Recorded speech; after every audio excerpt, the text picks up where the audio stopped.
We always dreamed of a quiet life, a place where the world's noise couldn't find us. When we found this old Victorian house, tucked away at the end of a forgotten lane, we thought we'd found our sanctuary. It was perfect. A little worn around the edges, sure, but it had character. It had stories. We thought silence meant peace, a fresh start away from the city's relentless hum. We were so wrong. The silence here wasn't empty. It was waiting. June 2025. This was it, our new beginning. The sun streamed through the tall, arched windows, illuminating dust motes dancing in the air like tiny, golden fairies. We were giddy with excitement, tearing open boxes, our laughter echoing through the high-ceilinged rooms.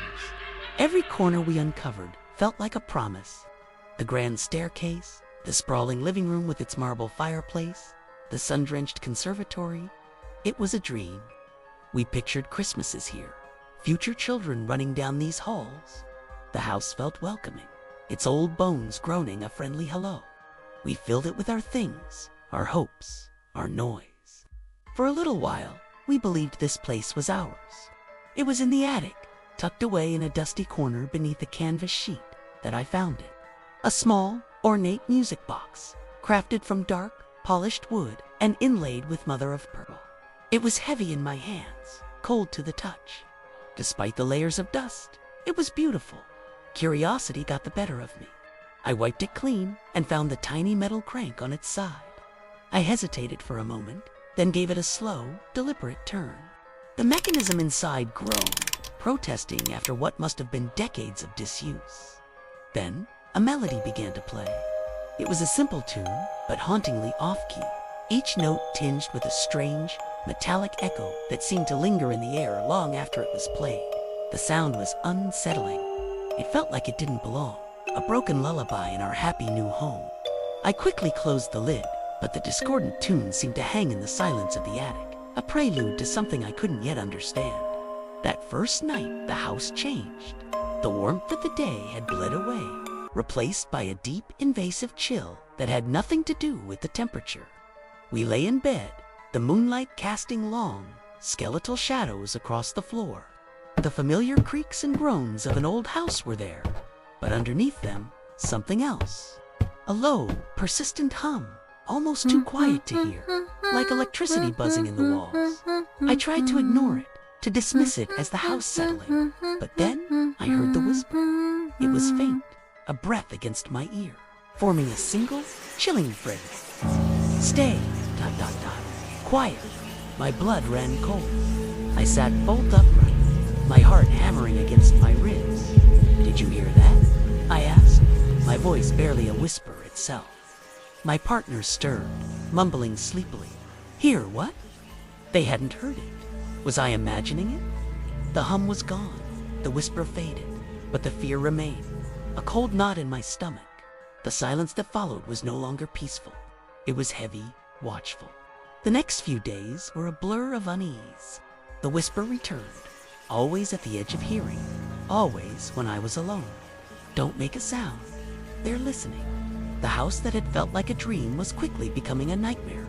I started to look for answers, to search for the source of this growing dread. I became obsessed, tapping on walls, pulling up floorboards, convinced the house held a secret it was desperate to keep. That's when I found it, behind a false panel in the back of a linen closet.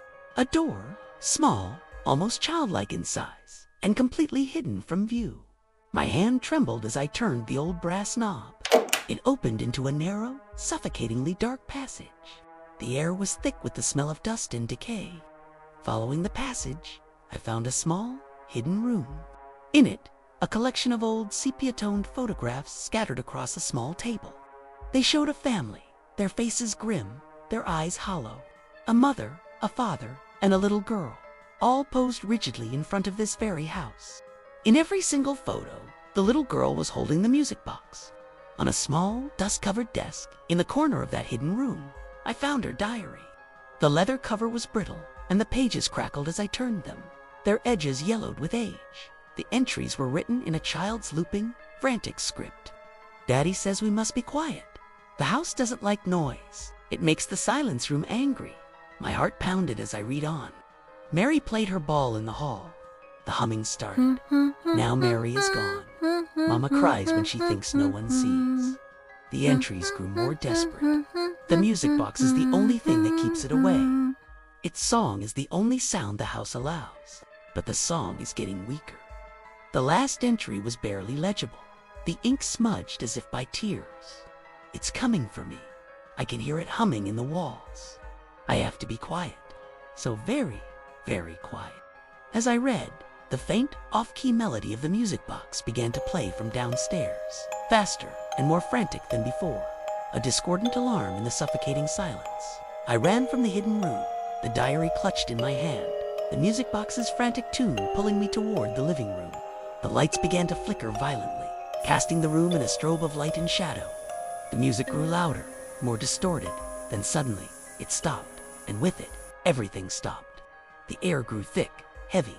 The lights went out. A profound, absolute silence descended, so complete it felt like a physical pressure against my eardrums. It was a void, a complete absence of sound that was more terrifying than any scream. It lasted only a few seconds, but it felt like an eternity. In that crushing silence, I understood. The house didn't want quiet. It fed on it. This wasn't a silent room. It was the silence room, and it was hungry. The lights flickered back on, and my gaze was drawn to the music box on the mantelpiece. It sat there, still and waiting. The humming returned, louder now, a deep, guttural rumble that vibrated through the floorboards, through my very bones. The room grew impossibly cold. As I stared at the wall opposite me, the wallpaper seemed to shimmer, to peel away, revealing a ghostly image of the same room, but from a different time. The 1920s. I saw the family from the photographs.